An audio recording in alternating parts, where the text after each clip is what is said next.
Hey, this is Kenny Wilkerson from the band Nova Rex, and you're listening to the Brutally Delicious Podcast.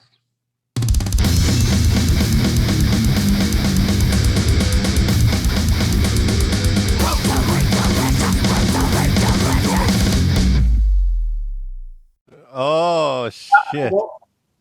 Sorry, I just caught Chris douche fluting on camera. See, now I go from those glasses to the rock shades. Oh, that's nice. Yeah, I can see myself in your shades, man. No, I can do it without it. I got you. Well, dude, when you get old, you start working on this stuff, right? Yeah.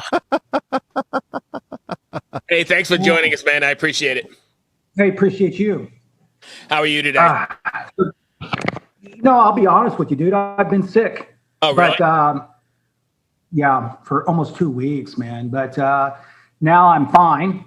So just got a cold. And then, but I got like 48 hours to get my legs on because I got to drive 7 hours Thursday to Atlanta to do a gig.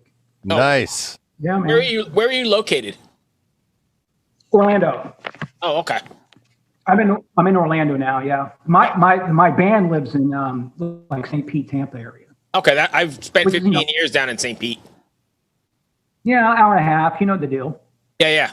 And we're playing this Saturday in Atlanta, Georgia, at front. What's it called? Fury Fest Harley. But July 1st, I'm at the Amway. Oh wow! So you guys are getting out there. Cool, right? What's it like being back out on the road? It's been kind of weird, you know. It's been okay. I mean, you know, I have good days and bad days, but it's kind of, you know, just still hit and miss a little bit out there, right? I don't care what you say. How do you mean hit and miss? Because of the whole COVID thing. Yeah. I mean, they're just now coming back out, but it's still kind of a little bit weird, you know, just a little. Oh yeah. Not full go everywhere. You know, in Florida, it's pretty well go because, you know, you can play outside every day basically, right? But and we're a little bit more like the wild, wild west here when it comes to the whole COVID thing. Right? So there you go. But, you know, if you go up north or whatever, it gets a little weirder. Yeah, I went to Gojira Deftones at the Anthem in DC 2 weeks ago. Yep. And like the place is going crazy, but there was probably still 40 or 50% of the people in there wearing masks. Well, and that's the ones that are going out. Yeah. There's still a little bit. It's still not all 100% back to normal yet. You know? Yeah, I think it'll take a while. You know, people are still pretty freaked out. I know you got monkeypox and everything else, right? I mean, it just keeps coming, right? Yeah, I don't know. My mom just got COVID, and it was freaking brutal, man. I would never wish that on my worst enemy. Right. Yeah. Are we even taping yet? Oh yeah. Oh, we're on. We're live. We're going for it. Hey, what's happening? I hope there's Jack Daniels in that Coke you're drinking. You know what, man? This is how rock and roll I am today. That is grape Kool-Aid. Oh. I haven't had Kool-Aid since I was a kid. Oh, I love it. Well, it's either that or, you know, soda or beer, right? Right. No, it's early, so yeah, I get it. No. Let's talk about Nova Rex. Time is up for you. Yes. The newer video out. Now that it's out, what's been the response to it so far, and how do you feel about it? I'm very excited about it. You know, for me, it's just the music business is so weird. It's not like back in the day where you could just put out albums and albums and albums and albums. Now it's more like, and I've seen a lot of bands do it, single. So you try to do that. But no, the response has been great. It's been out for literally 30 days, and we're at 88,000 actual views. Nice. So I'm excited about that, and then that's going to lead into the documentary. Right. Nova Rex ain't staying cheesy. There's a little poster I got. Oh my God, that's cool. And that will be released, or not released, but our first movie premiere is July 13th. Wow, where is it premiering? In Florida. We got a radio station in town that's going to give out tickets and everything. So you got to win to get in. Are you guys planning on putting that on the film circuit, like the independent film circuit? Well, you know, so again, back in 2010, 11, I did the Nova Rex Ain't Easy Being Cheesy. And what happened out of that was a glorified home movie. I didn't really know what I was doing. But I put it together, and after I got it together, it was like, where are they at now, that kind of stuff. And I was like, because I had so much VHS tapes from back in the day. And what's really wild about that, not everybody did. Now, go try to track down a whole bunch of Bullet Boy stuff from the late 80s. It's just not out there. No, right? it's People not. didn't do that stuff, you know what I mean? So I happened to do a bunch of TV. I was hustling in my early 20s. So I had all this kind of stuff, and then we put it together. I sent it off to Showtime, and then that ended up getting picked up by the documentary channel that owned that. And what was wild was the acquisition person in Nashville on the documentary channel was from Indianapolis, which I'm from. So she knew the band, she knew the history, she knew some people that were in it. So that aired for 2 years on the Doc channel, which was direct and dish TV, like 35 million homes. And it played a lot, man. I mean, it played 60 times probably in that 2 year period. But then as soon as they got bought out by Pivot, then what happened was I ended up getting a deal with a company, and they got it on Netflix. But here's the catch on that. This is 2012. That's back when Netflix was still 50% of the business was mail-in DVD. Remember that? You used to be able to mail in a DVD. Yeah. You could hold it as long as you want. And then when you send it back, they'll send you your next one. Yep. So we were part of that thing, but it did end up getting some film art and stuff. So with that being said, I did do a couple of film premieres back then, a couple of festivals, but I didn't really know what I was doing. You know what I mean? And so this time around, I have a lot more knowledge. And the doc is actually good. I mean, what I did is out of the first 70-minute documentary, we only used about 20 minutes of the footage. And that was just because it was all classic stuff, you know what I mean? That I gave it up. And then from there, it just talks about everything that's happened since. Just the craziness of being in a 80s metal hair band in 2022. Yeah. I want to see this. Yeah. It's really good, man. It's the ups and downs, just the crazy mayhem. And this one's going to be called, have you seen Ain't Easy Staying Cheesy? Yeah. Because I always think the rock and roll business, it's just goofy, man. Everything's goofy. So when you guys play, do you notice like a generational split? Like, do you have like super young people and then? I do now. So it's funny, because now it's, it's all, I always make a joke. We're the band that your mom told you about. You know what I mean?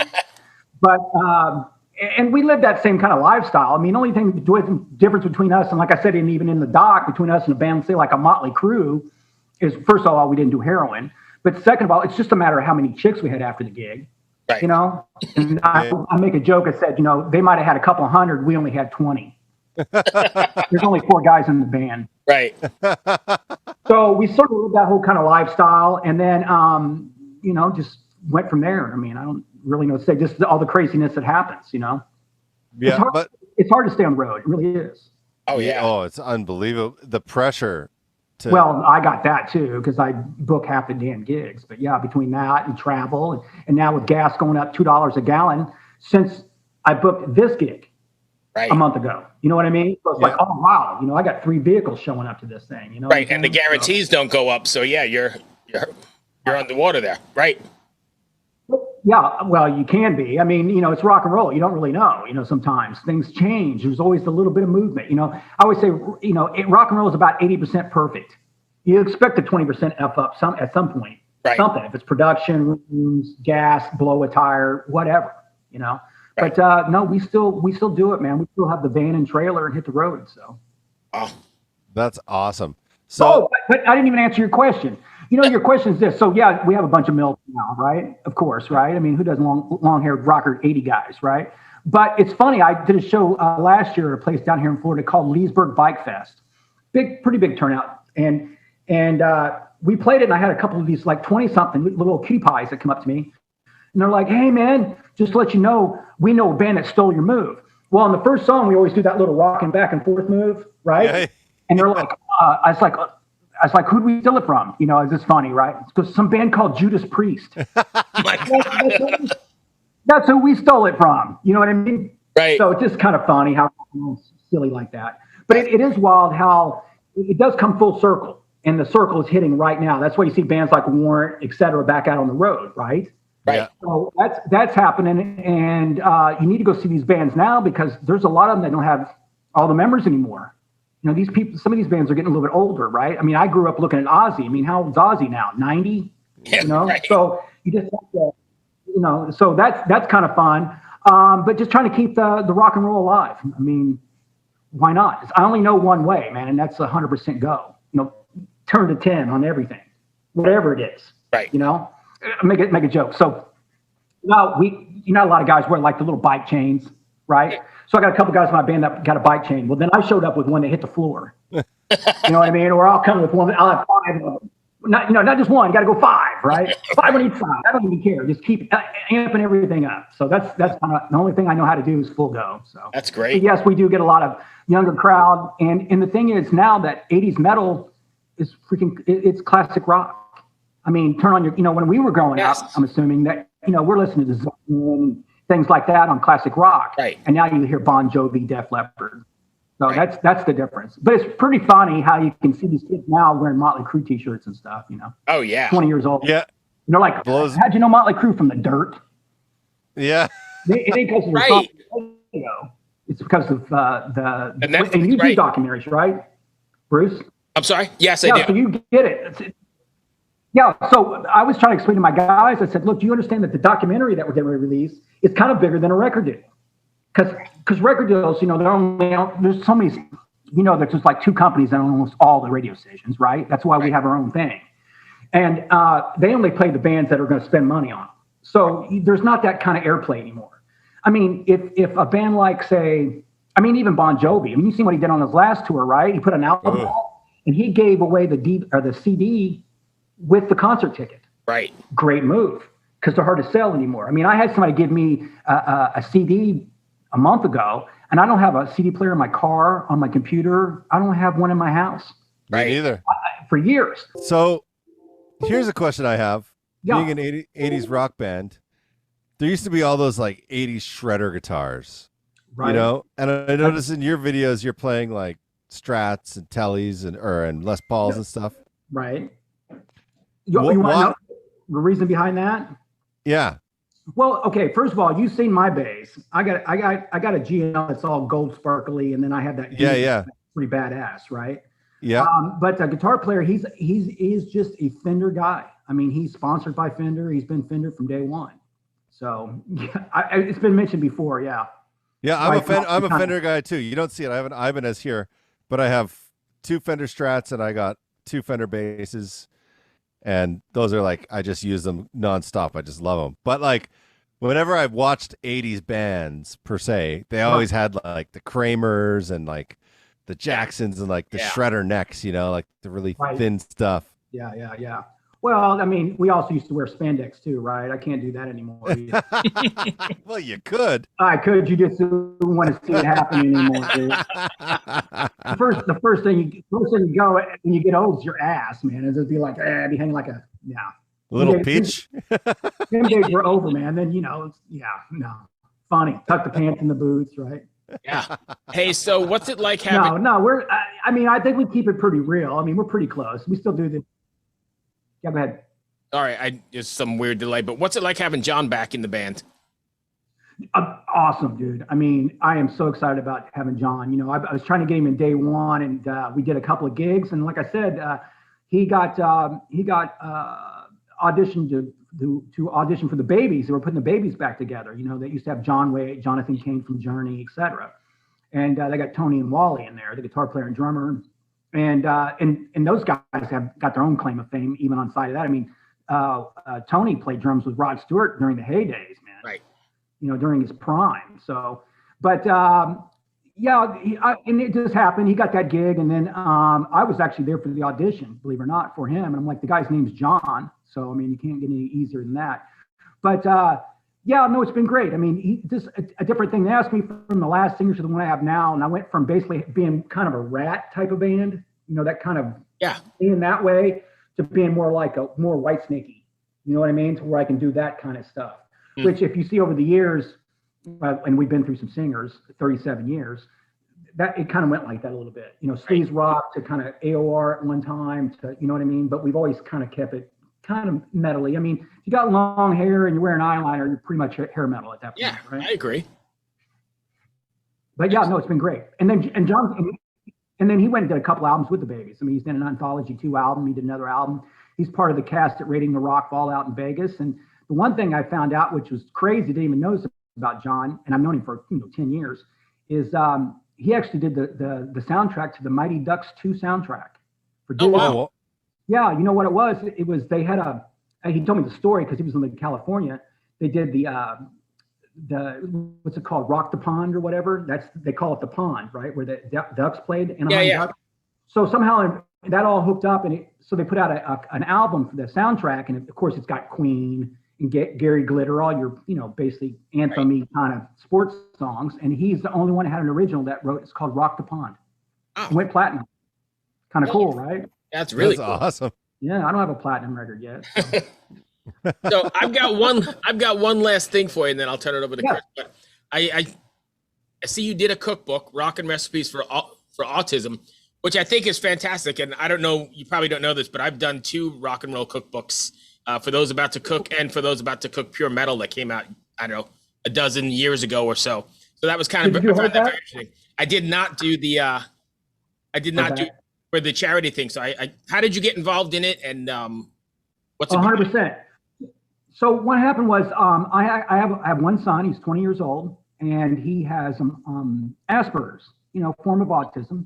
I had him in autistic school during middle school even. So, I mean, so I've kind of dealt with it that way. And then just going to different events, I kept seeing this charity called We Rock for Autism. It's a 501c out of South Florida. Mm-hmm. And they kept showing up these events. And of course, I'm autographing stuff and sending stuff. And I just became friends with the guy. And after I understand what they were trying to do and accomplish, with music therapy and things like that, then I had a radio show for a couple of years, and then the FM radio show. And then when I was doing that, I was interviewing these different guys.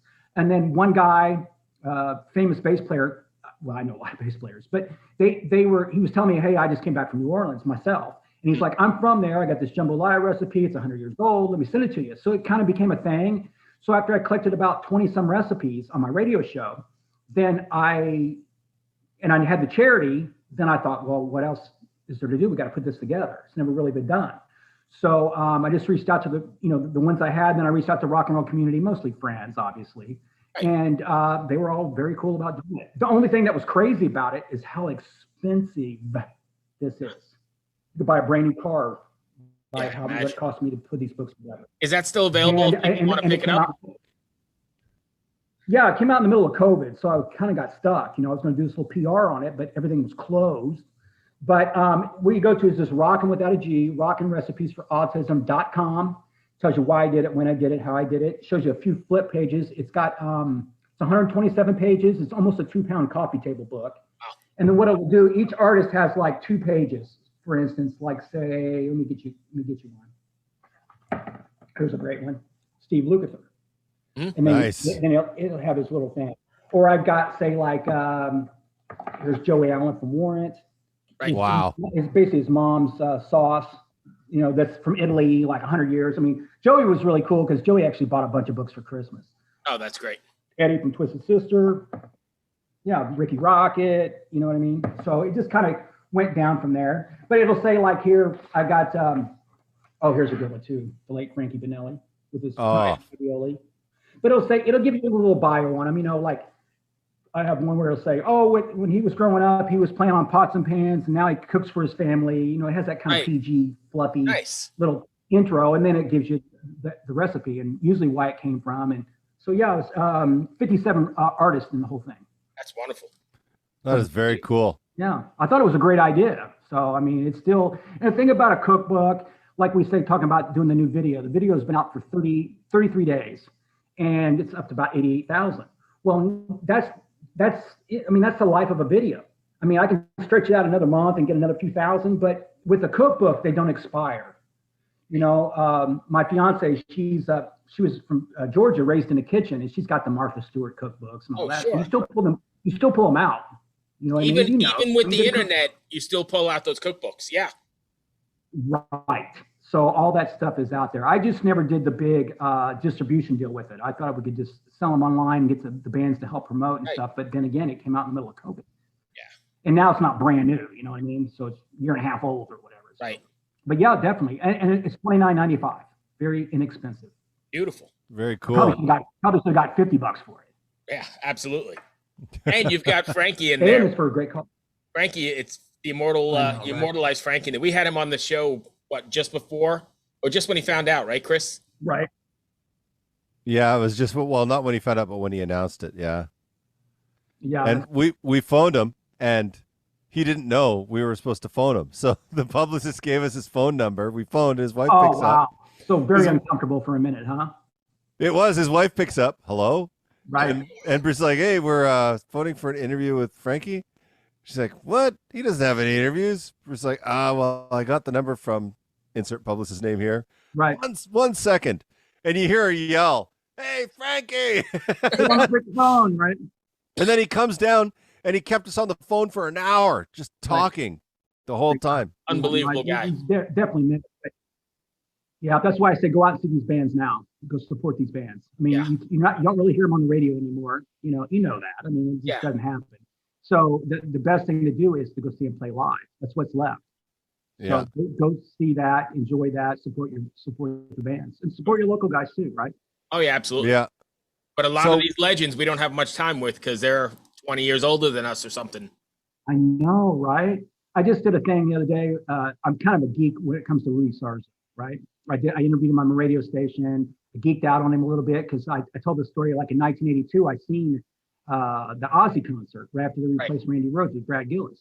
You know, at a 15-year-old kid, that changed my life, man. It changed my life. I mean, I really thought they were superheroes. Right. You know, and I seen him. He played it last week, and I mean, Rudy's 71. I know. I'm like, wow. You know what I'm saying? That's like my mom's age almost. Yeah. So go see. Same with guys like David Coverdale. You know. Oh yeah. Well, that's what they say. This is his last. You know, I mean, the guy can still sing like a motherfucker too. That dude can sing in his sleep, man. You know what I mean? Dude. That's a different level of vocalist right there. Let's be real. It's like saying Ronnie James Dio or freaking dude from Queen. Yeah, you know? I think you're right. Same category. Yeah. No, Seeing I saw Whitesnake open the Girls tour. Open for him. Yeah, Whitesnake opened for Crew. Wow. Okay. They blew him off the stage probably. And I wouldn't want to get after them. No way. Oh my God, I'll never forget when he's like in the still of the night, and he's just like, and he just all the way up, and I was just like, oh my God, you know, like this is fucking crazy. Well, he's the bar though, right? I mean, you know. Oh yeah. I put him there. Steven Tyler, same thing. You know, yeah. You guys are getting there, so yeah. So with that being said, like I said, all Nova Rex does is we just like to, present that time frame. You know, obviously, our songs and this and that, but still just trying to give everybody that rock and roll show, man.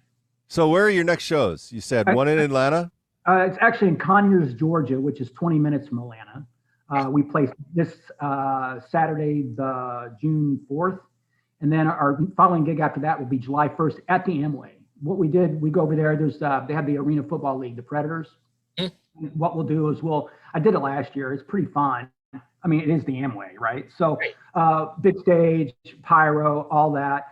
They set us up in the end zone and we play like a 30-minute pregame thing. And then it's basically all about the halftime. And great exposure, right? That's so cool. We'll fly. Well, the thing that I liked about it is this an ego thing, but they have a 40 by 60 foot digital sign on the side of the Amway right off I-4. I mean, it's right there. Yeah, I've seen it. Right? And they put our banner up there for that, and then it would go to Elton John. Then us, Elton John. Wow. Nice. So that's kind of fun, yeah. That's all I've got. And then the next thing is we have a private show. I'm sorry, what's that? No, sorry. Go ahead. I interrupted with a delay. No, I just saying, and the last thing we got coming up is July 13th. We're doing our movie premiere in Winter Park, Florida, at the Loma. What's it called? Loma Cinema. And how do people enter to win those tickets? I haven't really figured it out because it's only 120 seats, and I think what I'm going to do is I have a radio station, probably two of them, one in Orlando, one in Daytona, that'll probably give them away. Cool. Gotcha. So because you got to have a little skin in the game, you know what I mean? Yeah, absolutely. Right. So that should be fun. Perfect. I've got nothing else, Chris. Me neither. Thanks for chatting with us. I'd never heard of this band until and now I fucking love you guys. Oh, I appreciate it, man. We're just we're off. We're not recording, right?